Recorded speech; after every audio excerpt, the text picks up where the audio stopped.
Hello everyone, welcome back to my channel. আবারও একটি নতুন পর্বতে আপনাদের সকলকে ওয়েলকাম। আজকের এই পর্বতে আমি আপনাদের সাথে শেয়ার করছি ডিম এবং ময়দা দিয়ে একটি দারুণ মজাদার রেসিপিটি বানানো কিন্তু ভীষণই সহজ। যে কেউ দেখলে এই রেসিপিটি তৈরি করতে পারবেন।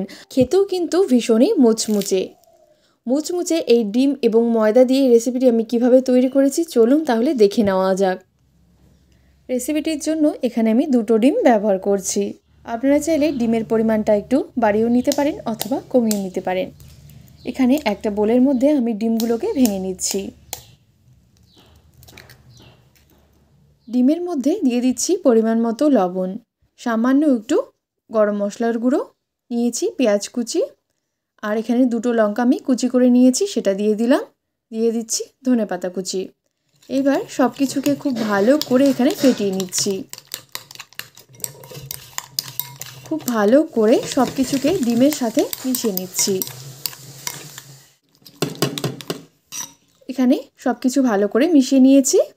অন্যদিকে আমি একটি বোলের মধ্যে 4 চামচ ময়দা নিয়েছি এবং 3 চামচ পরিমাণে কর্নফ্লাওয়ার নিয়েছি। এইবার সেই শুকনো উপকরণগুলোকে ভালো করে মিশিয়ে নিয়ে অল্প অল্প করে জল দিয়ে একটা ব্যাটার আমি তৈরি করে নিচ্ছি। এই পর্যায়ে আমি এখানে কোনো কিছু ব্যবহার করছি না, একদম শুধুমাত্র ময়দা এবং কর্নফ্লাওয়ারটাকে খুব ভালো করে মিশিয়ে নিচ্ছি। একেবারে জল দেওয়া যাবে না, সামান্য অল্প অল্প করে জল দিয়ে ঠিক এই রকম ঘনত্বের একটা আমি ব্যাটার তৈরি করে নিচ্ছি। খুব বেশি ঘনও করিনি আবার খুব বেশি পাতলাও করিনি, ঠিক এই রকম একটু পর্যায়ে আমি রেখেছি। এইবার এটাকে চাপা দিয়ে কিছুক্ষণের জন্য রেস্টে রেখে দিচ্ছি। অন্যদিকে প্যানের মধ্যে আমি তেল দিয়ে দিয়েছি। এবার তেলটাকে খুব ভালো করে চারিদিকে ছড়িয়ে নিয়ে ফেটিয়ে নেওয়া ডিমটাকে এর মধ্যে এবার দিয়ে দিচ্ছি। এবার ডিমটাকে ভালো করে আমি ভেজে নিচ্ছি। সব কিছুকে খুব ভালো করে একটু আমি চাড়িয়ে দিচ্ছি। পেঁয়াজ, লঙ্কা এবং ধনেপাতা কুচি পুরো এক জায়গায় হয়ে গেছে।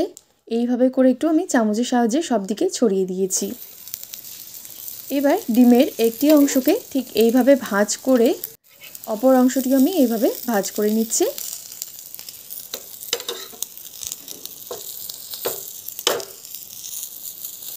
এরপর ডিমটাকে উল্টে দিচ্ছি যাতে সব দিক থেকে খুব ভালো করে এখানে ভাজা হয়ে যায়।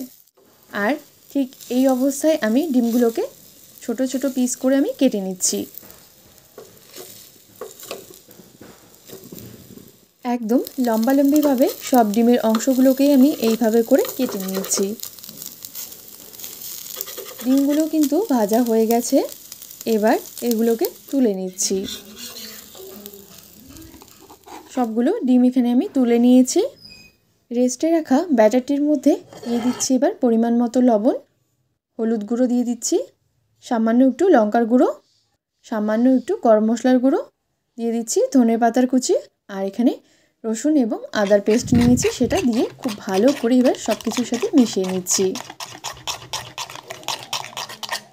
খুব ভালো করে সব কিছুর সাথে ব্যাটারের মধ্যে মিশিয়ে নিয়েছি।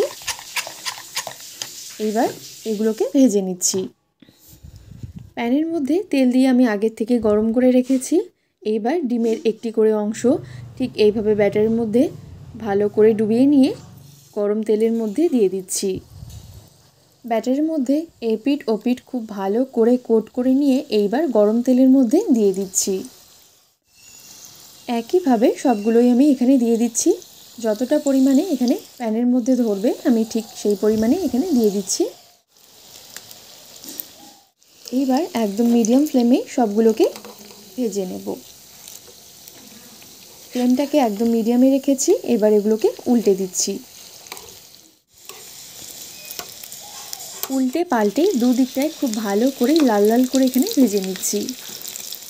আর অবশ্যই খেয়াল রাখতে হবে একদম মিডিয়াম ফ্লেমেই কিন্তু এগুলোকে ভেজে নিতে হবে।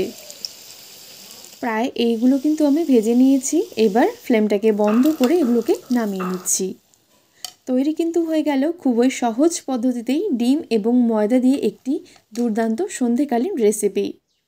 অবশ্যই আপনারা একবার হলেও এই রেসিপিটি ট্রাই করবেন। ছোট থেকে বড় প্রায় সকলেরই কিন্তু ভীষণই ভালো লাগবে। আর এটি খেতেও কিন্তু এতটাই মুচমুচে যে আপনারা একবার বানিয়ে খেলে দ্বিতীয়বারও কিন্তু খেতে চাইবেন। আর বানানোও কিন্তু ভীষণই সহজ। যে কেউ দেখলে এই রেসিপিটি খুব সহজেই কিন্তু তৈরি করতে পারবেন। এতটাই মুচমুচে যে একবার খেলে কিন্তু দ্বিতীয়বারও আবারও খেতে চাইবেন। আওয়াজটা শুনে আশা করি বুঝতেই পারছেন এটি কতটা বেশি মুচমুচে হয়েছে। তো আশা করব আমার আজকের এই রেসিপিটি আপনাদের ভালো লেগেছে। ভালো লেগে থাকলে ভিডিওটিতে একটি লাইক এবং চ্যানেলটিকে সাবস্ক্রাইব করে রাখবেন। সকলেই ভালো থাকবেন, সুস্থ থাকবেন। ধন্যবাদ।